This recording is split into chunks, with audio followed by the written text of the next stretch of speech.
Por que comemos demais? Se eu parar a pergunta por que comemos, a resposta é biológica, porque a gente precisa. Mas os animais também precisam do alimento.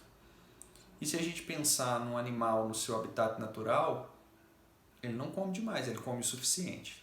E por que nós não comemos só o suficiente? Porque só o suficiente não nos basta. A gente se alimenta como experiência. Porque nós buscamos algo mais, um sabor diferente, uma coisa que foge daquilo que é comum. Nós também não queremos uma quantidade limitada. A gente sente que a alimentação, para ela ser boa, para ela ser prazerosa de verdade, ela tem que ser em abundância. Eu quero me alimentar num lugar diferente, eu quero ter a opção de sempre poder sair ou de sempre poder pedir alguma coisa para eu me sentir verdadeiramente feliz e satisfeito. Não pode ter regra, não pode ter limitação, não pode ter restrição nenhuma. Porque de repente, diante de uma vida cheia de restrições e horários e cobranças e pressões, o alimento se torna o momento da liberdade. Aonde ali eu posso fazer algo por mim. Muitos não dizem assim, não postam dessa forma, porque eu mereço, tendo em vista tudo que eu faço, tendo em vista a vida corrida que eu levo.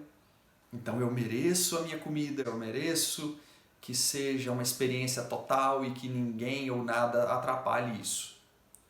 Se a gente não fizer as pazes com a ideia de restrição, a gente nunca vai conseguir ser produtivo. Por quê?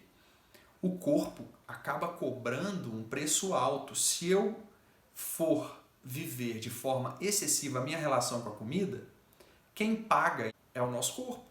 Eu quero poder comer até morrer e morrer feliz. Mas nós não estamos falando de um divisor de águas como a morte.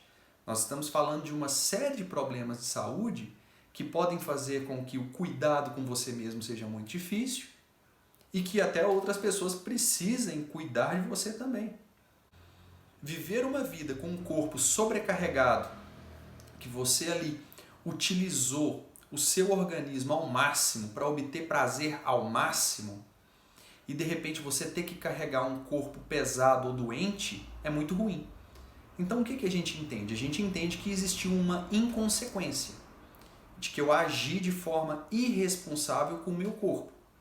Eu briguei com todo mundo, eu briguei com todas as regras de saúde para poder ter aquele prazer do alimento. E agora, por não ter pensado isso, por ter sido um pouco ou um tanto irresponsável, eu pago o preço. Os pais pedem responsabilidade das crianças, dos adolescentes. Sacrifiquem-se, fiquem na aula. Os patrões pedem sacrifício dos funcionários. Sacrifiquem-se, trabalhem melhor. Nos casais, um fica pedindo o sacrifício do outro. Você podia fazer mais pela relação. Nós estamos pedindo das pessoas que se sacrifiquem o tempo todo. Mas, de repente, é difícil a gente se sacrificar para ter rotinas mais saudáveis. Se sacrificar para ter uma rotina de exercício, se sacrificar para beber mais água ao longo do dia, se sacrificar para poder fazer um pouco de restrição alimentar para que o meu corpo não me cobre isso de uma maneira terrível depois. Eu acho que vale a pena lembrar também que o caminho não é ficar exigindo das pessoas que tenham foco, que tenham determinação. Falar tudo isso é muito fácil. Não é mérito nenhum para mim não fumar, porque eu não gosto de cigarro. Então, para uma pessoa que não tem problema com peso, é muito fácil ficar mandando a outra ter foco, mandando a outra restringir-se. O que ajuda é um entendimento muito pessoal. É a sua tarefa que pode iniciar com uma reflexão, como esse vídeo, que pode iniciar como a retomada de mais uma tentativa, de que todo o processo que você vem ao longo da vida em se relacionar melhor com a comida não é um histórico de fracasso, mas é um histórico de persistência, que o fracasso sempre vai fazer parte dessas tentativas de controlar as compulsões. Por quê? Porque as compulsões, elas sempre são mais fortes. Lutar contra elas a vida toda que é o que gera um cansaço. Mas que a gente espera, ou que pelo menos a gente propõe, que a pessoa não desanime desse constante exercício. Porque é um exercício constante de retomada. Eu fiz bem hoje, mas nada garante que amanhã vai estar bem feito. Para finalizar com uma analogia, seria como estudar. Eu posso me considerar uma pessoa estudiosa, eu posso dizer a meu respeito para as outras pessoas que eu sou uma pessoa estudiosa. Mas se eu parar de praticar os estudos, eu deixo de ser. Eu posso ser um atleta, mas se eu deixar de praticar atividades físicas, eu deixo de ser atleta. Então, requer sempre uma ação.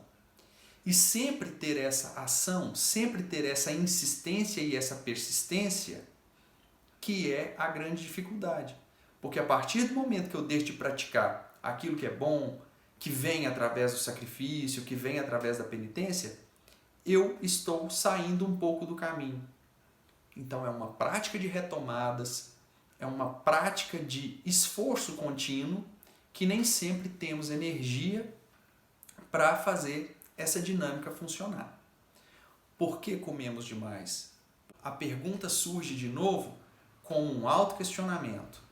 Eu como demais pela experiência, e essa experiência tem sido a única experiência feliz que eu tenho tido na vida, tem sido o meu único momento, tem sido a minha única alegria, o meu único alívio, e é por isso que eu estou sofrendo consequências ruins de tudo isso? O que mais pode ser buscado? O que mais pode me ocupar e me interessar, além de algo tão fácil, tão acessível, tão na ponta dos dedos, como é a comida? Colocar boas regras e fazer entender que essas regras valem a pena a longo prazo, que esses sacrifícios eles compensam do ponto de vista da gente se relacionar melhor com a nossa vida e com a nossa saúde e com o nosso corpo. Basicamente a ideia a ser trabalhada era essa, e eu agradeço a atenção de todos mais uma vez.